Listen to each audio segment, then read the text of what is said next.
Melaksanakan Perintah Kawalan Pergerakan mulai 18 Mac 2020 iaitu lusa hingga 31 Mac 2020 di seluruh negara.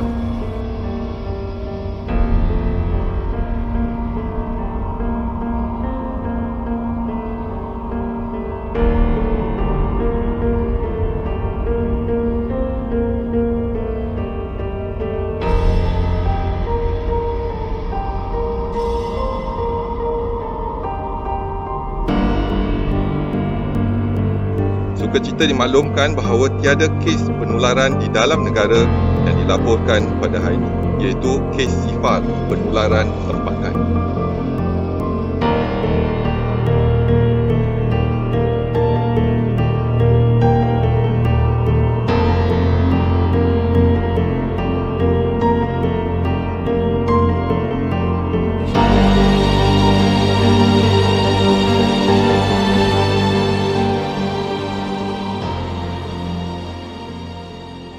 Makcik?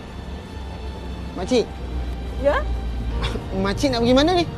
Makcik nak pergi kerja ni. Dah lambat dah. Boh makcik duduk tunggu ni khawat-khawat ni. Macam mana ni makcik nak keluar duri ni ha? No, nanti dia meroyan. Ha, siapa nak jawab? Sabar makcik. Kalau boleh kita orang bagi keluar, kita orang bagi. Tapi masalahnya memang tak boleh. Ha? Apa? Makcik tak dengar ha? Ulang lagi. Sekarang PKPD. Makcik tak boleh keluar. Kalau makcik keluar, makcik kena tangkap. Ya Allah, awak jadi macam ni. Makcik nak pergi cari rezeki tak ada? Makcik tak ada apa nak makan. Beras habis, semua habis. Aku nak makan apa? Bagilah makcik keluar. Apalah dosa makcik. Allah uji sampai macam ni. Nak pergi kerja pun tak boleh, ya Allah. Makcik tak apalah makcik nak keluar.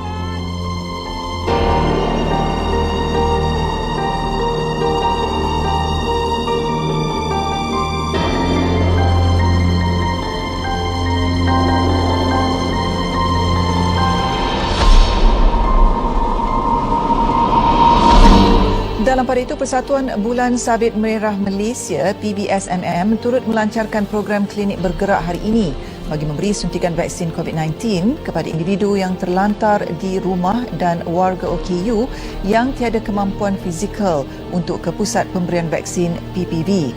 Penasihat Kebangsaan PBSMM Tan Sri Dr. Jamilah Mahmud berkata, pasukannya digerakkan ke 280 buah rumah yang dikenal pasti terdapat individu terlantar. Menurut beliau, inisiatif ini adalah yang pertama dikendalikan sepenuhnya oleh Badan Kemanusiaan itu dengan kerjasama antara Hab Penyelaras dan Tindakan Kemanusiaan Malaysia (MATCH) bersama-sama Jabatan Kemajuan Kesihatan Keluarga dan Kementerian Kesihatan (KKM). Mereka tak boleh datang ke klinik, tak boleh datang ke pusat pemberian vaksin. Tapi mereka sangat rentan, ya, ini kumpulan yang rentan. Menurut Tan Sri Dr. Jamilah, PBSMM akan menggerakkan pasukannya ke 111 daripada 280 buah rumah yang mana selebihnya akan diuruskan oleh rakan NGO lain. Hari ini, seramai 5 pesakit terlantar di Katil dan 13 keluarga daripada 5 buah isi rumah di Ampang telah menerima suntikan vaksin mereka yang dijalankan oleh sukarelawan PBSMM siang tadi. Bagi pengerusi Kebangsaan Bulan Sabit Merah Malaysia, Tunku Puteri Intan Safinas, almarhum Sultan Abdul Halim Muazzam Shah, langkah ini sejajar dengan matlamat Bulan Sabit Merah Malaysia yang sekaligus membantu melancarkan program vaksinasi negara. PBSMM mempunyai 23,000 sukarelawan di seluruh negara termasuk doktor perubatan dan jururawat terlatih sudah siap siaga untuk digerakkan di seluruh negara bagi menyokong program ini.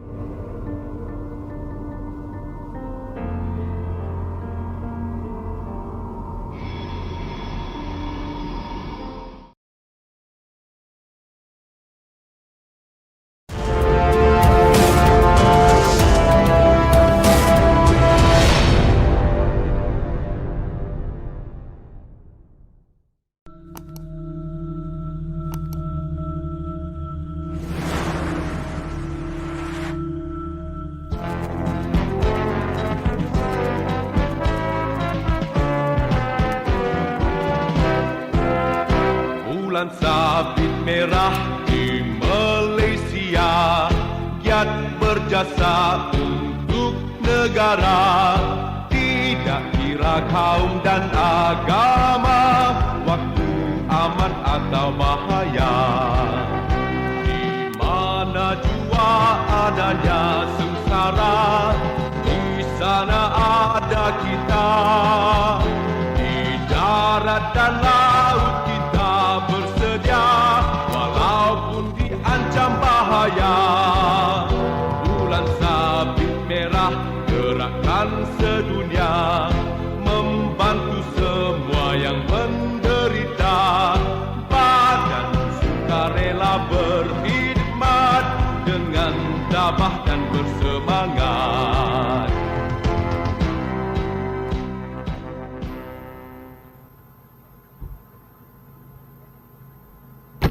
Assalamualaikum and good morning. This is me again, your moderator today, Dr. Vivian Howe, Assistant Director Training Bulan Sabit Merah Malaysia, Kuala Lumpur. You are now viewing RedMas Let's Talk Sharing Platform. This is a platform that was initiated by BAHAGIAN LATIHAN BSMMKL with the purpose to deliver knowledge and share the correct information with all of you out there. Now, in the past week, we have seen a rapid escalation of COVID-19 cases. More and more cases and death has now been reported in the rest of the world, of course, including our beloved country, Malaysia. And as of 7 August 2021, a total of 8 million people, or 36.3% of Malaysian adult populations, are fully inoculated against the coronavirus, whereas 15 million people, or 66.4% of the country adult population, have received at least one jab of the vaccine.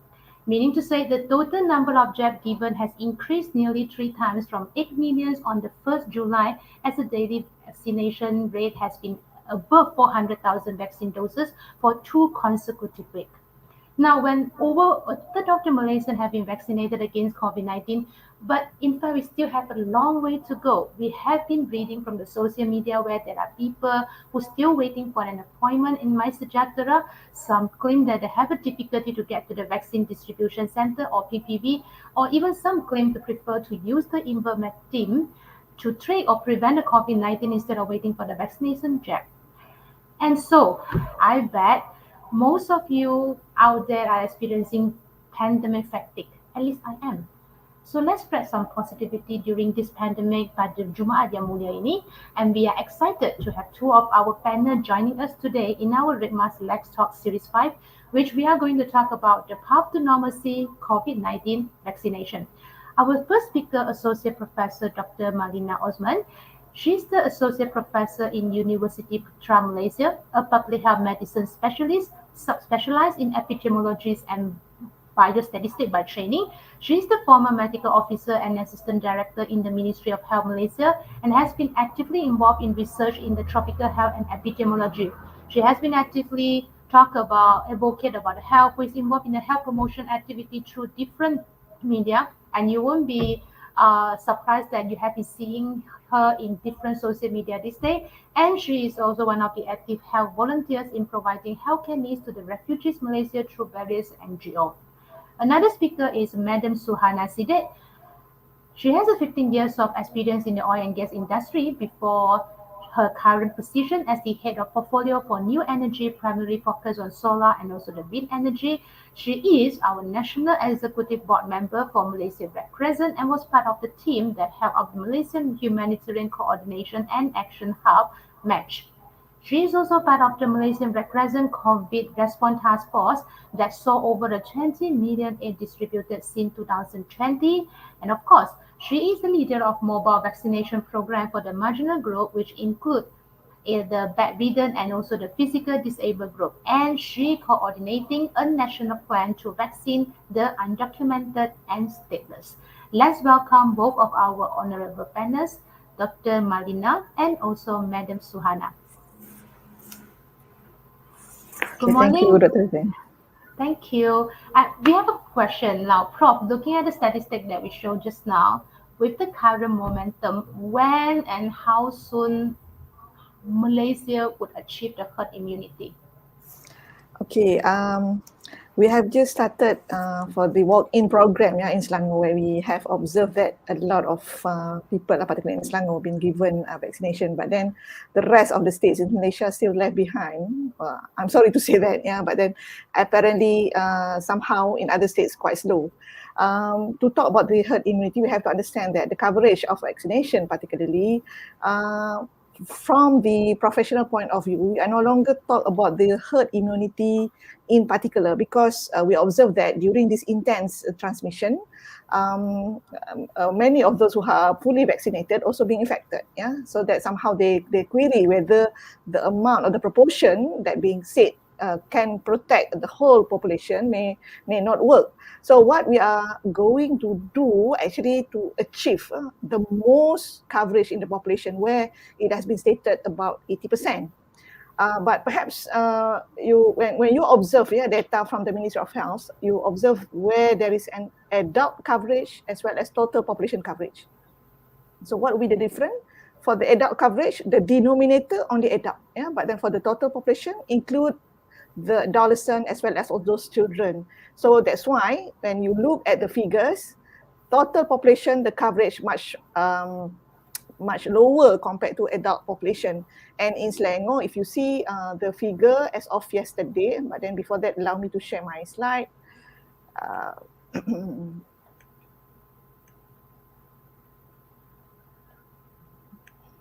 Okay, can you see my slide now? Yep. Okay, so this is the latest figures as of yesterday. We have at least there 47 42% of adult population have been fully vaccinated of whole Malaysia. And then if we look at the adult population, there is about 60 something, 60.1. So we hope not 60.1, 30.1. 30.1. The 60.1 is in Labuan.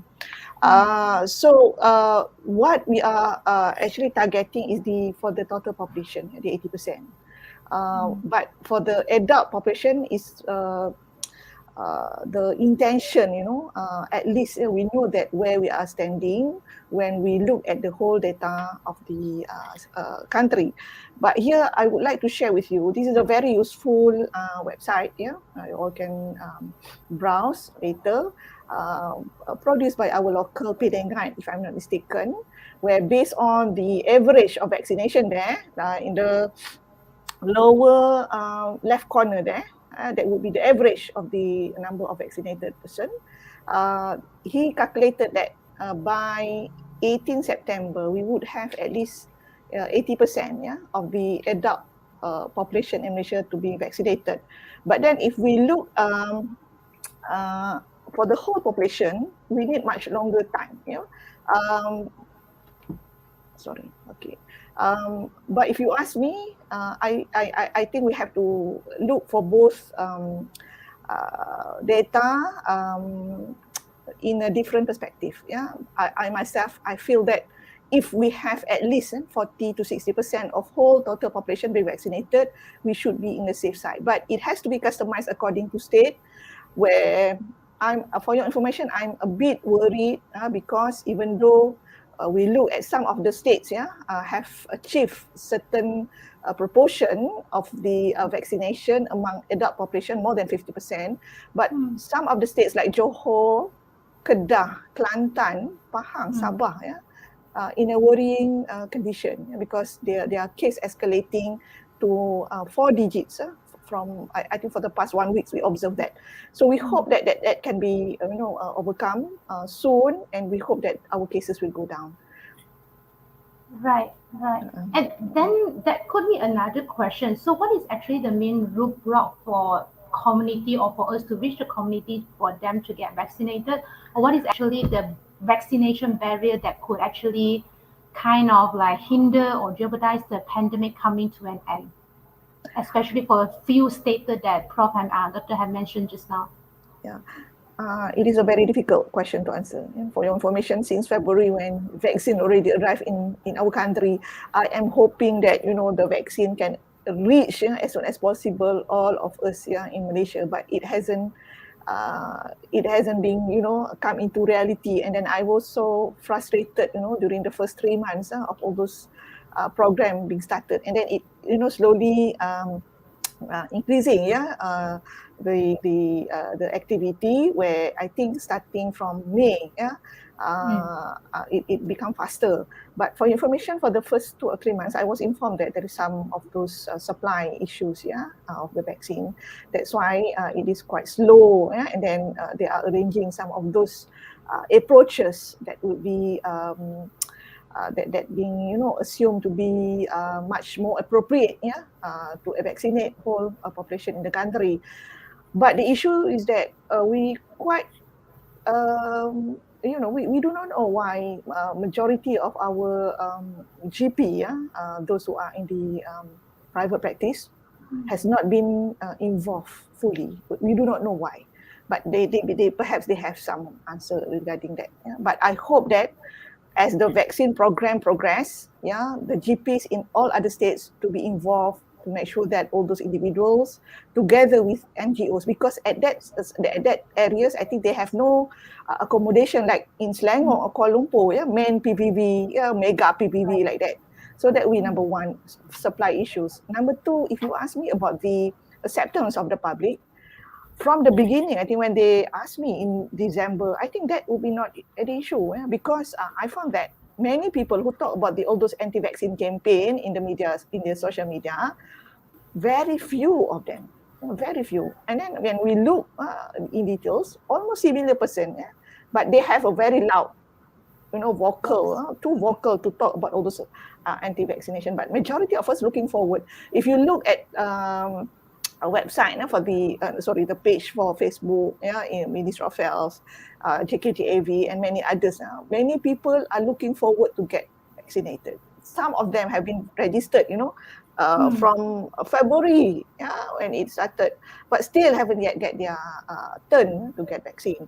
So I think the main issue now is more on supply, for those states that being left behind, that we look at quite slow, like Johor particularly, Kedah particularly, they have an issue with the supply. And we hope that with anticipation by our JKTAV, it can be improved, as soon as possible. Inshallah. I shared the concern with you, and all this one I was thinking that is that because this state, the community do not have the awareness on the vaccination, but it seems like it's actually a supply issue. It's not that they are not ready, it's more on like the supply is not arrived yet for them to receive that. Yes, of course. If you look at the mobile clinic, the response very good, because some of them have an issue for the transport. They can't move, from the house. A lot of things. When we live in the rural areas, we can understand what actually happening. So that when we can go to their side, and it has been proven what happened in Sarawak, achieving their herd immunity soon. They have many mobile and at the rural areas, so that they can achieve what they target. Right, thank you, Prof. I think I got some positive from your side. I mean, of course, we are frustrating, but at least we know that Malaysian, we are ready to accept the vaccination. It's just a matter that I'm here, come to me. I'm ready to get vaccinated. And that is quite positive, because I've been seeing some of the news from Western, from the United States and whatnot. There are people who really do not want to get vaccinated. They claim as a human right, and I'm glad that Malaysia, we have the community who are ready to help the country to achieve the herd immunity. Thanks, Prof. Now then I have the question for SUHANA. So what are among the initiatives that Malaysia Red Crescent have been taken to support the national COVID-19 immunization program? I mean, seeing that part of the obstacle and also the challenge that shared by Professor just now. Yeah, thank you, Dr. Vivian, Prof. So maybe I'll start first by talking about our early on involvement supporting the government in the immunization program through MyVac. And as you would know, we collaborated with mostly MOH, Ministry of Higher Education and Ministry of Youth and Sport to establish MyVac, where Red Crescent is actually the system developer. With that, we help with the deployment of volunteer and help with their training for both medical and non-medical volunteer. And as a result of that, we've actually deployed over 7,000 volunteers in over 300 vaccination centres nationwide. So today, Red Crescent is playing such a crucial role that we even have our staff seconded to Putrajaya with CITF to provide our full support. But beyond just helping with the volunteering program, we also lead Match. And Match today is actually playing a key role in supporting the inoculation of people in Malaysia as well. Because for us, we believe that no one should be left behind in our effort to vaccinate. And when we talk about herd immunity, you can only achieve that when you vaccinate everyone. So this includes everyone, including those that are at home and we say are not mixing with the society, those who are refugees, undocumented, stateless, and other vulnerable communities like the elderly, the OKU, the homeless, and so on. So on that, we work closely with CITF, Protect Health, and Ministry of Health to ensure that no one is left behind, and realizing that, you know, when we talk about vaccination, yep, you've got PPV. It could be mega PPV, the small PPV, many type of PPV, but they are constrained where people are not able to go to PPV. So today there are efforts to do mobile vaccination. Hence, this is where a collaborative effort between civil society organisation through Match, led by Malaysian Red Crescent, in bringing all the NGO partner like Mercy Malaysia, IMARAT, National Cancer Society to vaccinate those bedridden and physically disabled person at their home and reducing their risk to go out. So we started this initiative back on 6th of July, and today collectively, we've gone to over 1,000 homes and doing home-to-home vaccination. And what you see today is because of the success of the effort, we are now replicating this in other parts in Malaysia as well. And when we talk about marginal group, it will not just be the bedridden and physically disabled. We're looking at expanding this mobile vaccination effort to help the other irregular migrants, the undocumented refugees as well. So those are some of the effort that we're doing today. Thank you, SUHANA. Thank you, Malaysia Red Crescent. Now, would you mind to share some of the challenges that your volunteers have encountered to gain the public trust when you do the, door-to-door mobile vaccination? I assume, and I imagine that you go and knocking on the door and then asking them to come out to get them vaccinated. And then what is some of the challenges that you encounter to gain the public trust? Yeah, we have some difficulty from sometimes data are incomplete, and sometimes when we talk about going in and realizing that some of the patients are suddenly have symptoms and all that, but I think those are normal challenges. I mean, even if we open up PPV, we would see something similar. But the other challenge that we see is when we talk about door to door, is such a big undertaking, because we could, like, one team of doctor could probably do about 10 homes a day. So it's such a big work to be done altogether. Unless when you talk about PPV, you're probably doing thousands of people a day, because people would actually be coming. So one of the biggest challenge that we had was actually getting volunteers to be doing this consistently, because you'll be talking about mobilizing multiple teams all together, and you need to make sure that these are not people who can come in weekend, and we don't want to be delaying vaccination effort. We want to be doing this consistently, and we want to make sure that vaccine gets to the people properly.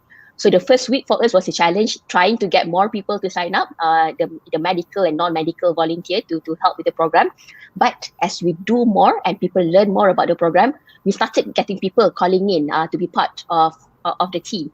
So I guess, when you talk about the spirit of humanitarian in Malaysia, it is very, very strong. When we did MyVac, we were overwhelmed, because we had over 300,000 people, 300,000 volunteers who registered onto the system. So that just shows like how amazing Malaysians are when they talk about pulling together during this time in need. And we're now seeing something similar as we get more Malaysians come forward, because we all wanted, when we talk about this whole of society approach, right? Everyone wanted to chip in and support. And I think that's the amazing thing about Malaysian. Thank you very much for the positivity. I think after this, I bet that some of you, if you are listening to this, regardless whether you have the medical background or non-medical background, we need you. We are counting on you. The humanity shall be shown during this pandemic to tell people, to tell the whole world that we love Malaysia, and this is something that you can contribute during this pandemic.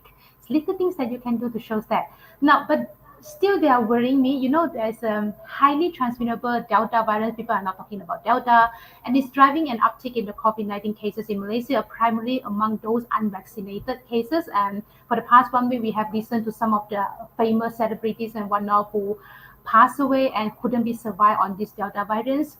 But still, there are some good news coming in that I see from the news that as the week passed by, more and more reports are coming out about the effectiveness of the vaccine that in use that help to reduce the complications of the worsening situations. And in fact, our finance minister also saying that we are thinking that the government is thinking of using the daily number of symptomatic hospital admission cases in category 3, 4, and 5 as a new threshold indicator, which is something new that been announced. Now, that is my concern. If let's say when nearly 83% of the COVID-19 patients are under category 3, 4, and 5 and they are not vaccinated, how about the rest of 27% of the vaccinated person but still fall under category 3, 4, and 5? Maybe the professor can help to answer this question. Okay. Statistically, we have to look at the data not only for 1 day. We have to look for the certain trend, from week to week, and how it progresses. As we know that as time goes by, numbers of those being vaccinated fully or at least receive 1 dose are increasing. So to explain that, as if there is some of those disadvantage, even though you are vaccinated, you still get the infection, right? Yeah, I think if you correct me, the question is that. But from public health point of view, from epidemiology. Okay, I share you my slide. I just prepared this one. Sure. Sorry.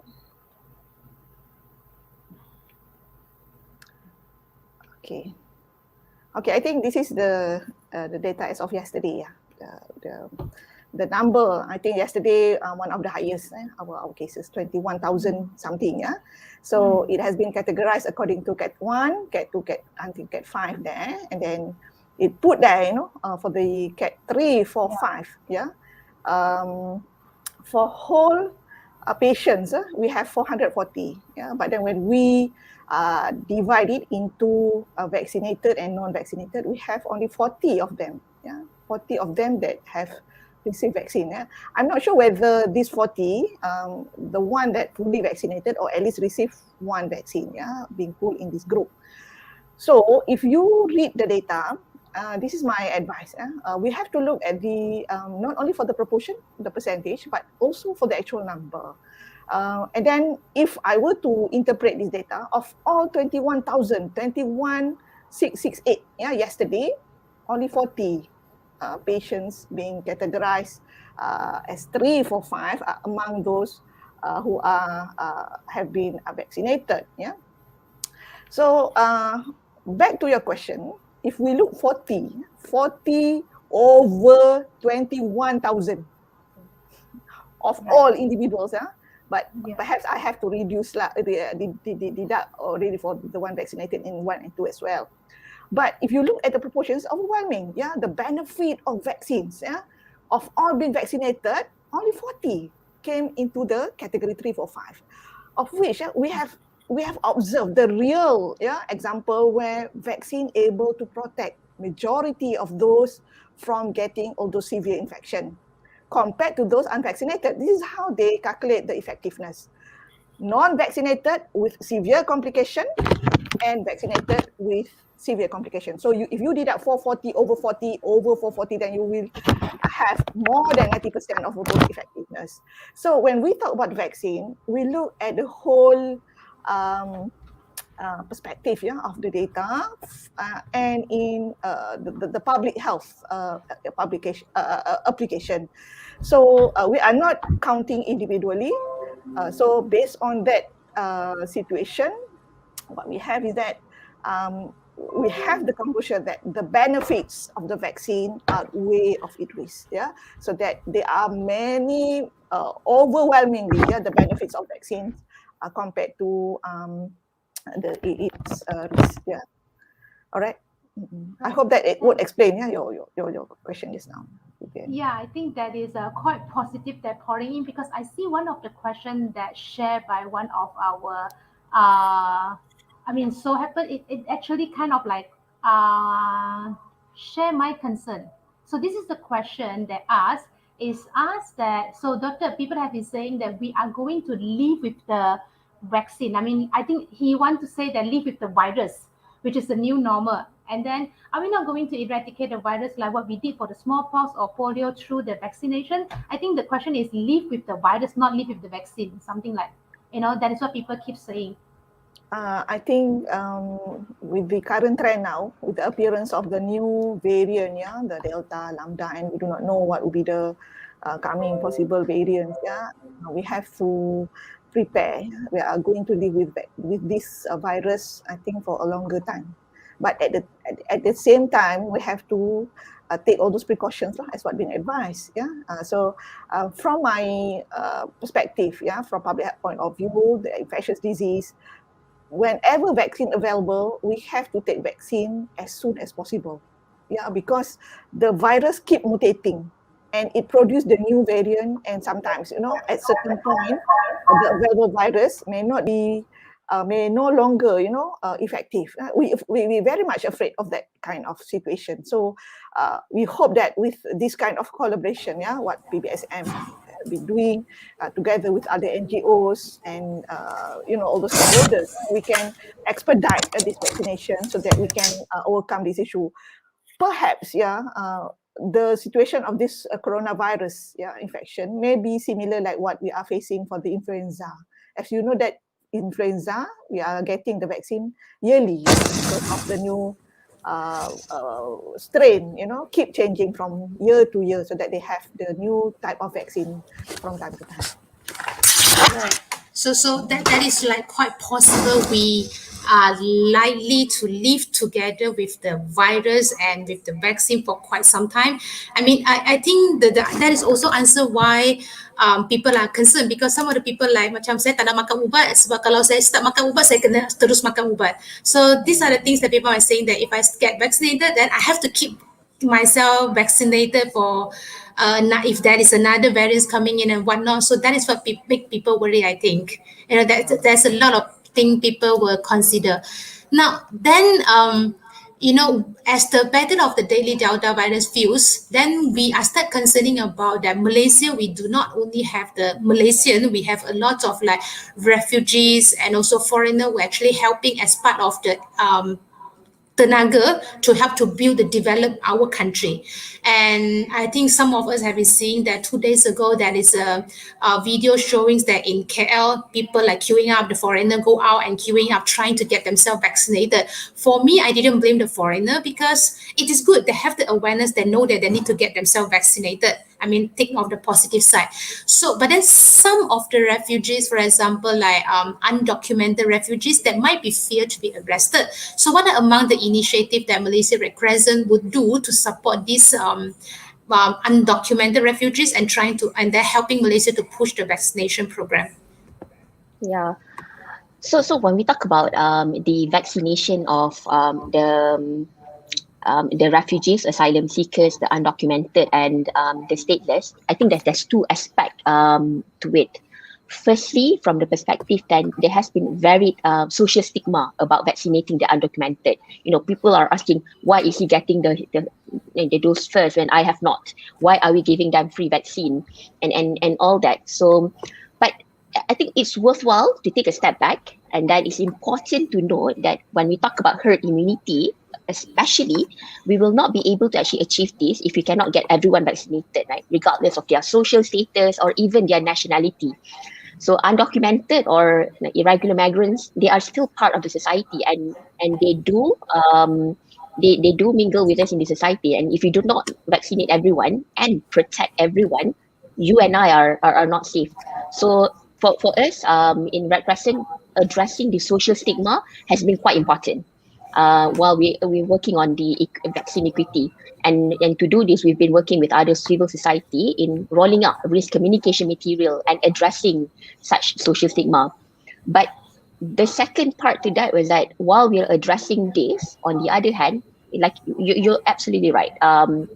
So we've seen there are also insecurity. There have been multiple raids, arrests on the irregular migrant itself, and this does not put comfort for them to actually step forward.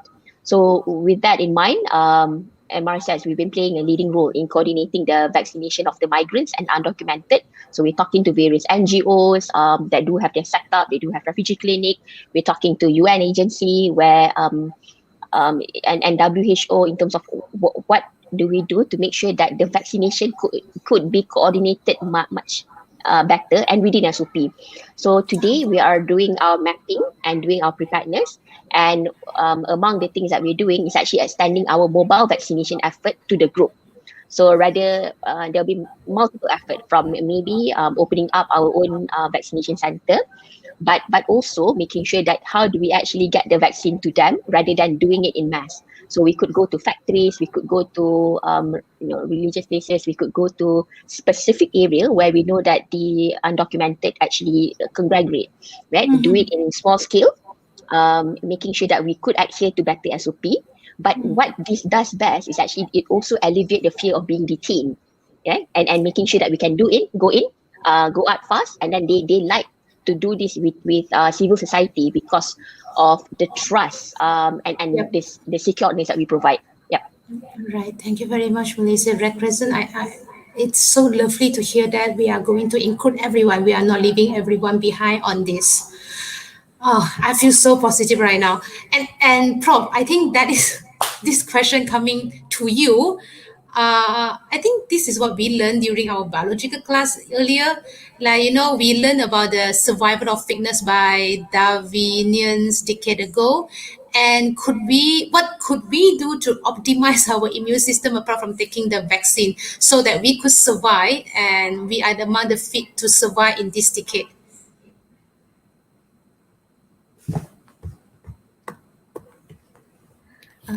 We have to be we have to understand the biological concept, the role of the vaccines and how our immune system works. In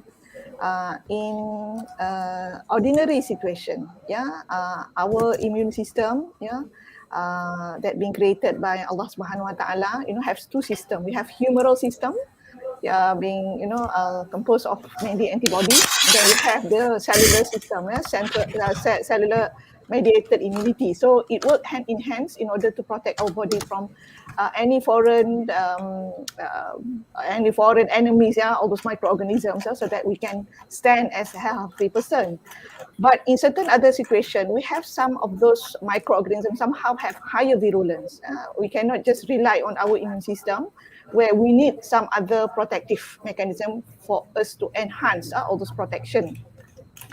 So relying only for the natural immune system may not be adequate, particularly when there is some condition where we are facing the virulent microorganisms. I understand that some of those individuals, they really believe, with the immune system, that can provide boosting up immune system. Whatever. That one until to a certain point, but somehow our body, need some extra protection from what being provided by vaccines. In previous years, when during the smallpox epidemic, it is not known, widely as what we knew today. So during that time, when they discovered, those who are living with a certain population, they are being protected from that infection. Then they produce, they create that substance, and then until then we know that one is actually vaccines that we use to face all those infection disease today. For your information, infection disease is very much straightforward to understand. Their biological mechanism, and up to a certain point, our body unable to, cope with all those attacks, or the virulence of the microorganisms. We still need vaccines. But those vaccine, for your information, it is not being used without any evidence. there is some clinical trials. There are scientific evidence to show, and then being inserted with all those complications, side effects, and long-term effect and whatever. And it has been shown that for years, when Malaysia conducted national immunization program, we have vaccination among children. And then we have successfully, eradicated like pertussis, the measles, whooping cough. But then because of certain, misunderstanding related to vaccines, then it has been re-emerged because of certain population refused to be vaccinated. And I feel that it is actually due to misunderstanding. Misunderstanding related to what I mentioned just now about the immune system in our body. It is like kita punya kereta lah, kalau kereta kita boleh move 120 lah maximum. You cannot move beyond 150 like Ferrari, so that you need extra capacity to improve that. Similar with our body, that can be explained through that from the biological point of view. So I hope that I have answered that question, Vivian. Betul. I think because some of now people are start saying that ini boost immune system lah kalau kena COVID. Like for example, Prof, since you are here, people were saying that kena makan vitamin C lah, boost immune system lah, makan inilah, supplement lah, and then we need to have a better immune system, then we can fight back the virus in a way. Is that still making sense or no? The best would be we have to have a balanced diet, balanced diet. But those immune booster, I personally feel that if you can eat the natural food, it's better for you. But if you are the one, sometimes refuse to eat fruits, vegetables, and perhaps you need supplement. And perhaps, when you look at your diet, it is no longer diet yang seimbang, wherever some of those vitamins or all those calories tak cukup, then you need all those vitamins. But it is not compulsory. It is not compulsory because the immune system is not only being determined by all those supplements, but also by your own immune system itself, our own some of those biological factors, the nutrition as a whole, and our age, and some if disease, underlying disease, chronic diseases. So that's why yang chronic diseases tu somehow they all prone untuk dapat certain infection, because it somehow affect some of those immune system punya pathway lah. So back to your question on the booster, whatever. If you have an opportunity to get all those things, then I have no objection. But it is not something which is compulsory. As long as you have balanced diet, you are happy, no stress, then you can move on. I think it should be okay. And it is not something that could replace the vaccine. I mean, having all these immune booster that jual Shopee lah, Lazada, is not something that can replace the vaccine. No. Prof, you kena hati-hati. Saya tak tahu nanti awak punya Facebook kena blackmail ke oleh ramai-ramai yang jual suplemen. Saya minta maaf lah. Saya tak kata tak payah ambil suplemen. I said if we think that we need to take it, then we can take it. But it is not compulsory. But if you take it, it will not replace vaccine. Drop business ramai-ramai nanti. But it is good. I mean, like Prof said, the balanced diet is important. And if let's say like some of my vegetarian friends, they know that they couldn't get certain mineral or vitamin from certain food that they eat, then they get the supplement. That is to achieve a balanced diet. I think that is what Professor trying to say. But don't think that the more supplement that you eat, your immune system will boost from 1 to 10. I mean, you are work against a lot apa yang Allah Ta'ala cuba buat. So that is totally different cases. Right. And now seeing that we start to understand how the vaccine works and whatnot, and then this day our Prime Minister has saying that announced earlier Malaysia is now considering easing some of the restriction for people to have fully vaccinated, and the good news is we are allowed to travel interstate, dive in the restaurant, and also other social media. But this one actually creates some of the criticism, especially when yesterday our case is 21,000, which is among the highest in August. In the public health rationales, what is the public health rationale behind when government announced to relax the movement control order? Is that a bonus for us, or what do you think? I mean, in a public health rationale, Prof. Okay. I was not sorry.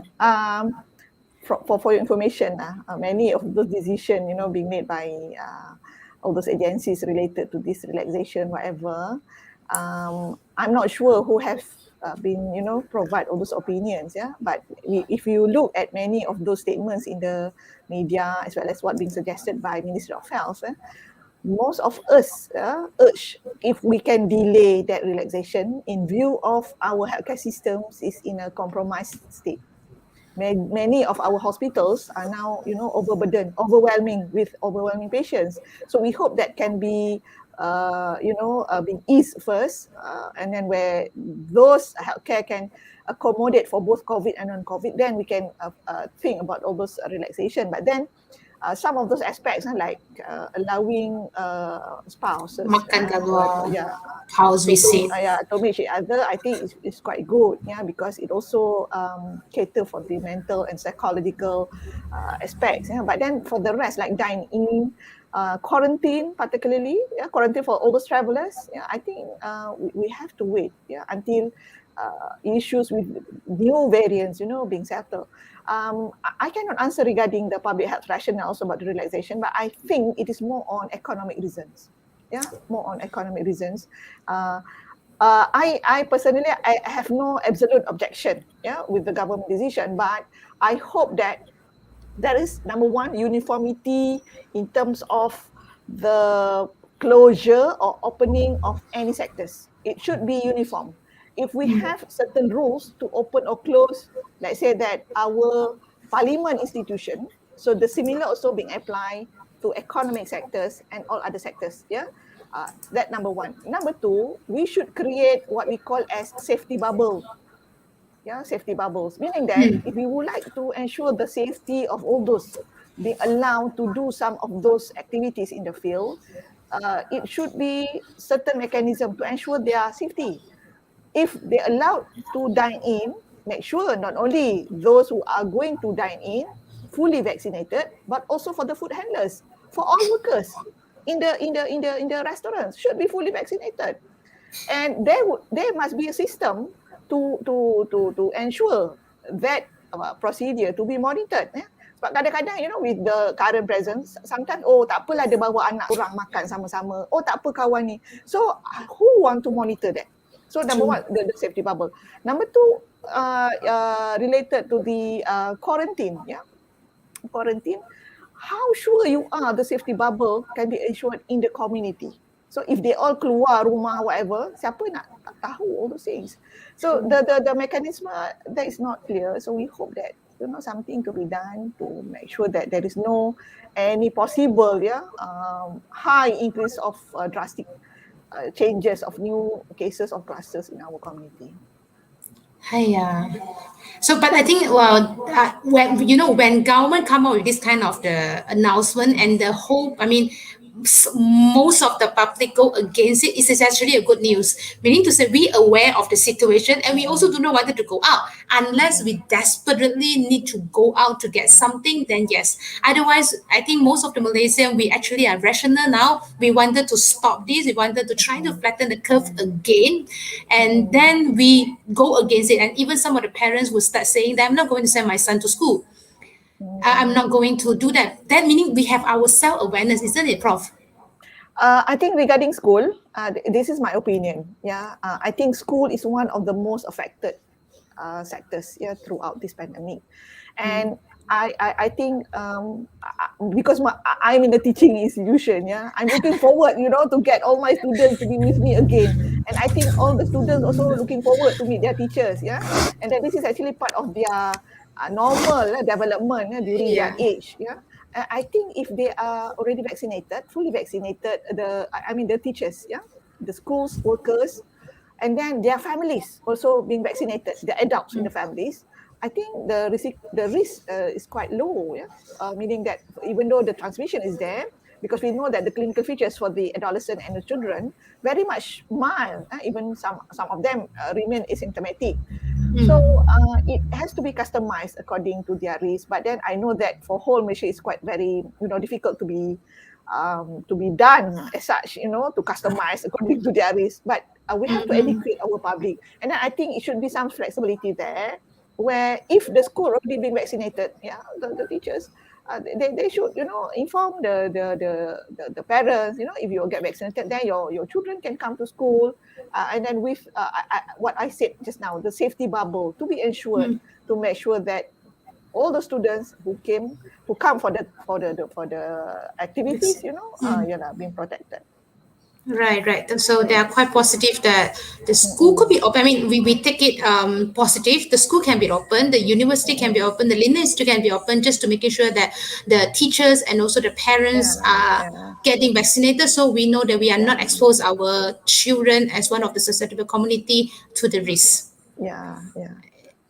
Thanks, Prof, for sharing all this. Now, for Malaysia Red Crescent, Puan Suhana, so how could the public actually access to Malaysia Red Crescent program, or any chances to collaborate with Malaysia Red Crescent? I mean, I'm sure that after listening to this, some of the NGO might have intention to work together or collaborate with Malaysia Red Crescent. Is there any mechanism that we can work on if that is collaborative opportunity? Right. Sure. So there are multiple ways. I think you see that our social media is very active. But the other way is come and reach out to me so that you'll find out more. There are many things that we're working on today. We've mentioned at length about the immunization effort. So today under Match, we're doing in terms of helping to coordinate and getting NGO to support all the mobile vaccination effort. And what we're moving next is towards migrant vaccination. But there are also other efforts that we are pursuing today, especially under the Greater Klang Valley, where Match have a representation. So we're supporting purchase of material, getting the private to be involved, etc. And if I can actually tell you a bit more about Match. Match was set up during the early onset of COVID. It's a collaboration between the government. So we have the National Security Council, we've got NATMA, we've got Social Welfare Department, we've got the private sector, so the GLCs and some private companies, but we've also got the NGO CSO. So this is where Malaysia Red Crescent, Mercy, MRCS, MRA, and many other NGOs are coming in. So what we try to do is actually to coordinate and make sure that there's no overlap in terms of activities. We don't have any blind side. We need to make sure that equity are distributed and a lot more transparency. So, and it's easier to do this under one organization where this is the very first time that we've got the three party together. Before this, we've been talking about NGO with private, NGO with some government, but this is the first time when we talk about Match, it's about all the three parties together under one platform. So it became much better to collaborate together in that sense. Hence why we've been opening doors for vaccination and all that. So if you're an NGO and you want to participate, come reach out to us because Malaysia Red Crescent is the co-lead of Match. So let's see what we can do together collaboratively under one platform. We could talk about COVID response. We could talk about immunization, but many things, especially when you talk about whole of society approach. So we welcome everyone's contribution and support. Thank you very much, Suhana. I think after this, you've got a busy job. So, but this is the first that we got from the Facebook. Does Bulan Sabit Merah Malaysia has a plan to open the PPV to support the marginalized community all and at once? What say you, Suhana? Yeah. So today was a happy day because we've got to go ahead. So we will be opening up perhaps a pop-up PPV or doing mobile vaccination for the undocumented, but it is currently in the plan. We're assessing all aspects today, but we do hope that we'll be able to actually open up very soon.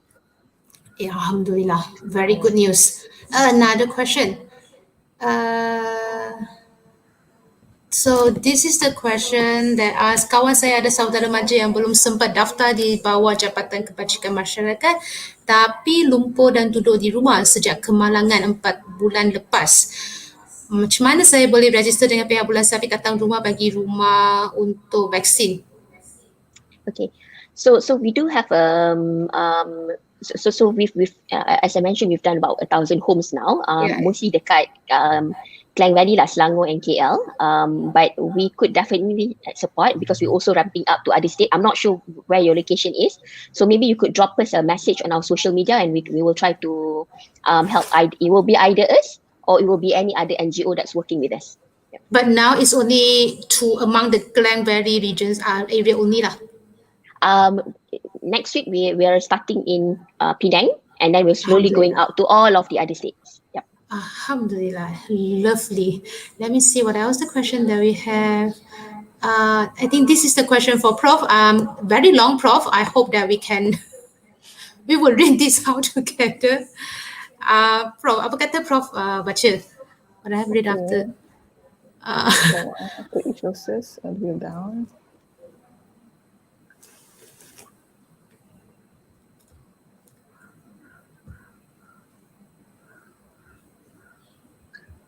This one needs some academic discussion. Yeah. Number one, because it is too long. I would like to share what I know about this matter.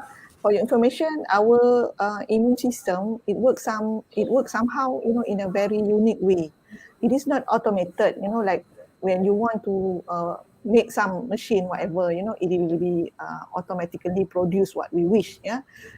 But it needs time, and it depends also some of those many pathways in our bodies, and it is not same from one individual to another individuals.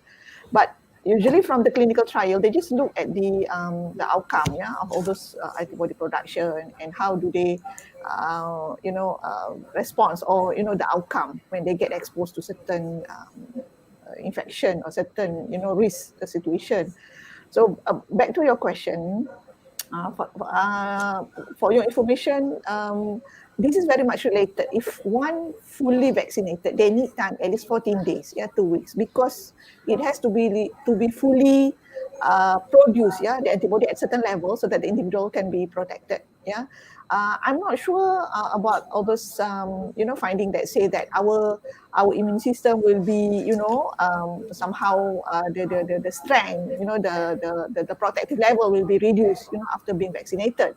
That one somehow never, I have never encountered such knowledge before. But perhaps if it's new, I need time to discuss with my colleagues as well. But as far as I know, once we have been vaccinated, we need time, for the immune system to mature in order it to be able to protect us from all those targeted microorganisms or certain infection. So that will be the situation. I know that there are many discussion related to this immunology, vaccines and whatever. But if we learn details about immunology, you can see the wonder of the system, how it works. It's very beautiful. And sometimes we do not know how it reacts to certain extent. But with the knowledge of the vaccine, the new technology, it also, enrich some of those knowledge for the benefits of the whole societies. All right, thank you, Prof. I think that is also one of the reasons why community are start asking, because there is a lot of different examples that they saw from their saudara mother, and then they wanted to know more, but which is good that we start opening up this topic to discuss about. Yes, Prof. Another one that I want to add is that the findings, from the biological point of view, we cannot have only one or two evidence, like a testimony, as we learn in biostatistics. The evidence should be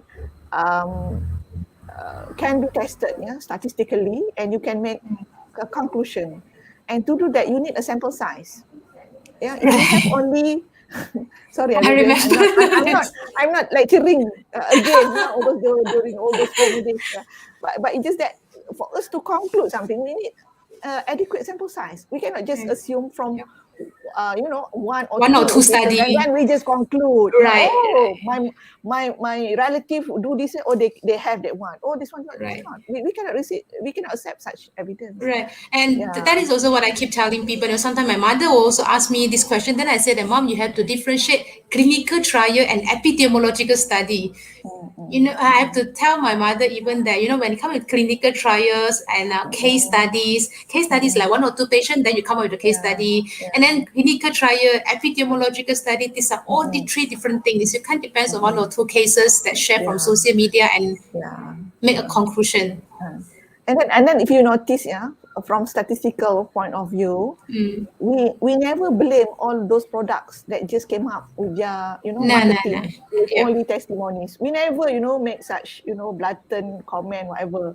But we just accept whatever. It's just that for public, to understand, they have to differentiate the clinical trials and all those testimonies. Yep.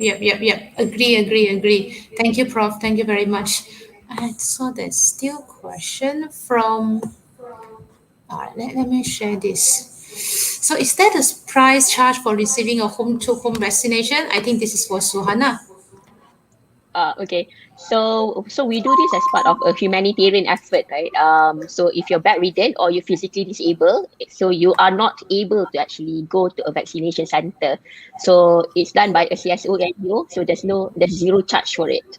Yeah, but if you're looking at doing this as an exclusive package, we don't do this. Thanks for letting us know. And I think this is good news. Many people are definitely looking forward. I think this question Prof dah jawabkan tadi dengan kepekesanan vaksin yang berlainan, macam mana negara kita boleh capai herd immunity. I think that question Prof already answered. Or Prof, you have anything to add in? The vaccine effectiveness should not be interpreted according to the actual values, the 80%, 85%. Yeah. That one, usually for the academic discussion, because they conducted the study in a different situations, different people, and then perhaps the epidemic situations are different. Some of the vaccine being tested during their cases, is very high. And then in certain country, when they are quite, relief, post high cases, something like that. So the interpretation should be made, cautiously, but from public point of view, as long as more than 80%, the vaccine should be effective to produce all those protection, to the community. So that if you are given Sinovac, Pfizer, AstraZeneca, they are all effective to protect us against the infection. It's just that during this intense transmission, we have to understand that the complementary by appropriate SOP is a must. It's a must, particularly with the Delta variant, because we cannot, guarantee, because based on study, those who have been fully vaccinated also can get infection. And we do not know how much dose they expose. And then with the evidence that the virus, can be on air, meaning that mingling in the air, for 16 hours, something like that, then the cautious should be much more. Alright. So the bring home message is tak kisahlah you pergi mana PPV, ada vaksin, jangan tanya brand apa, just get yourself jab. Ya, betul. Tu perlu di-emphasizekan. Jangan pilih vaksin, please jangan pilih vaksin sebab we are actually racing with time. Lagi cepat kita vaksin lagi bagus because kita akan overcome problem with all those mutant variant. Sebab kalau kita lagi lambat, yang lambat kemudian ni dia akan jadi masalah, because perhaps the vaccine yang dah ada tu no longer effective. Kalau lambat sangat. So kita kena tunggu pula the new type of vaccine. So ini mungkin mengambil masa dan juga expose the individuals to get the higher chance for the infection. Alright. So is that mean that by any chance, let's say, this other question that asked by some of the community as well, if let's say the it get mutated again and then the jadi lagi kuat, are all of us who already get vaccinated need to get another vaccine booster? Maybe, but then for the time being, we need to prioritize to have all of us to receive at least one dose. Right. So once the coverage very good enough for this one, then we can consider for the third dose. And then it also has to be supported by the data, whether we need or not, with all those booster dose. Right. Thank you, Prof. It is very important. I think the bring home message, if you are listening to this, please share with your makcik, please share with your bacik, all of your kawan there. Don't question, don't stop asking the healthcare people apa brand yang awak sedang dicucuk, tapi just cucuk. That is Boleh, important. Vivian, I nak cakap sikit je yang Sure. related yang Puan Suhana sebut tadi tentang all those refugees, and then the undocumented. I hope that all of us will have a positive perception against them, even though they are not Malaysian, they are part of us. They are in our society. We need to help them as well, because since they are in our society, we have to get them to get vaccines, similar like us, as soon as possible. Please do not throw them a negative perception, whatever. They are very much affected during this pandemic. Please help them. Okay, thanks. Yeah. Thank you, Prof. So, Prof, what can we as a layperson do to support the country's strategy in moving into the normalcy and achieve the herd immunity? I think that will be my last question to you, Prof, today. Okay. I know we have a long discussion today. So what a layperson can do? Okay.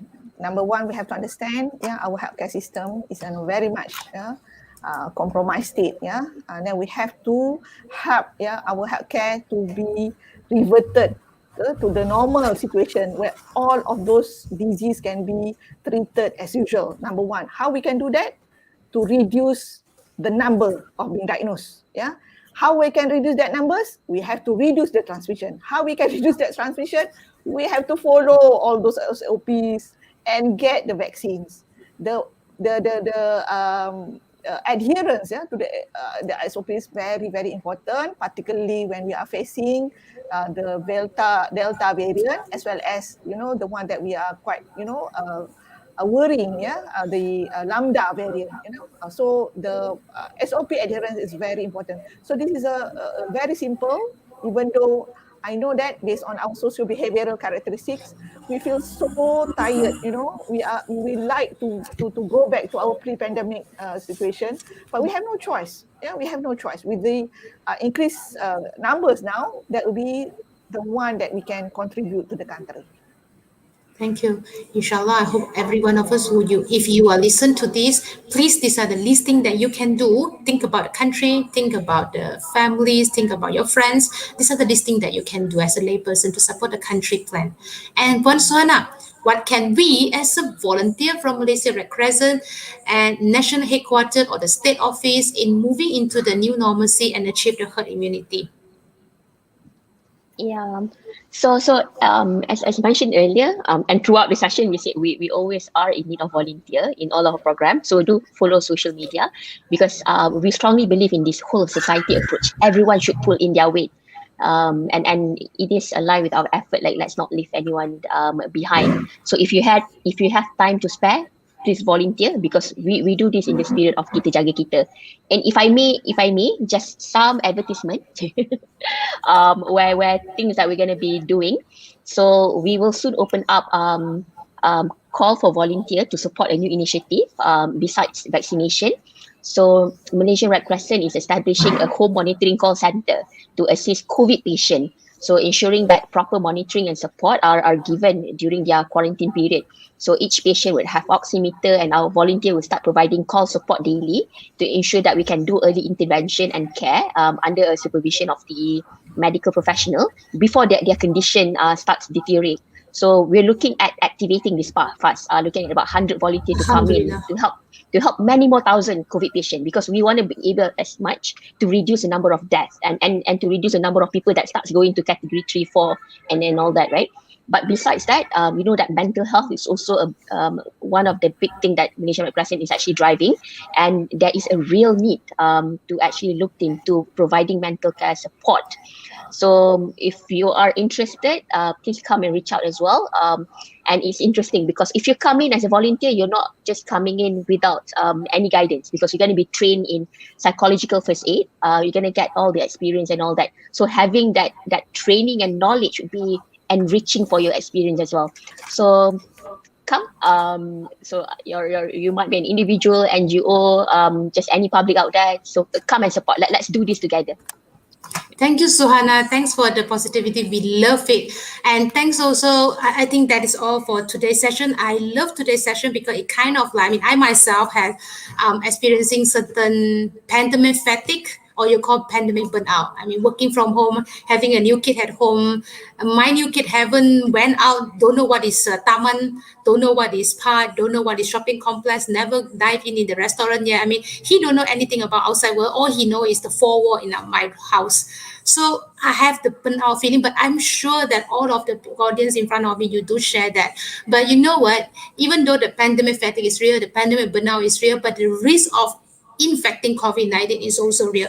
And if you remember, we won once, and we the Malaysian won once the battle last year in March when we were enthusiastic in all the effort to flatten the COVID-19 curve during the movement control order. So today, after 365 days, we know that we are going to live in a new normal. The pandemic will not end soon and the restriction will continue. So what can we do?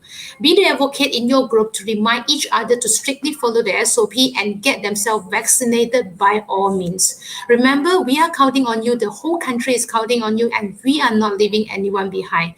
So if you wish to follow up any of our upcoming humanitarian program or dedicators to joining as one of our backbone humanitarian volunteers team, you know where to browse through. Come and visit our website www.bsmmkl.org.my or www.national headquarters website. Like their page, and then you know that these are the volunteer we are looking for. You know that now SUHANA has been calling the volunteer, regardless whether you have the medical background or non-medical background, anyone, we are counting on you joining us as a volunteer. And then besides joining us as a volunteer, you can also now donate to BSMMKL to support our upcoming humanitarian activity via our Taman Kemanusiaan. All you need to do is take out your phone and scan the QR code on your preference e-wallet and donate to our double. And this double will mainly channels to fulfill the humanitarian activity during the COVID pandemic, as well as, inshallah, until the post-COVID humanitarian support to those in need. So stay tuned with our next RIKMAS Let's Talk session. And if you wanted to know anything pertaining to the COVID-19 info update, DM us. We would love to look into the detail and find you the right expert in the field to talk to. Before we end today's session, we would like to share with you a piece of the work that we from Malaysian Red Crescent have initiated to ensure that no one will be left behind. Our faith in humanity shall restore during this pandemic, as what Puan Suhana has mentioned, and we need to get past this together as one, as what Prof has been mentioned, the true live stream session. So to all the frontliner, thank you. To all the volunteer, thank you. To all of you who get yourself vaccinated, thank you. To all of you who stay home and follow SOP strictly, thank you. Stay safe, stay home, take care. Inshallah, until we next week. Assalamualaikum. Salam.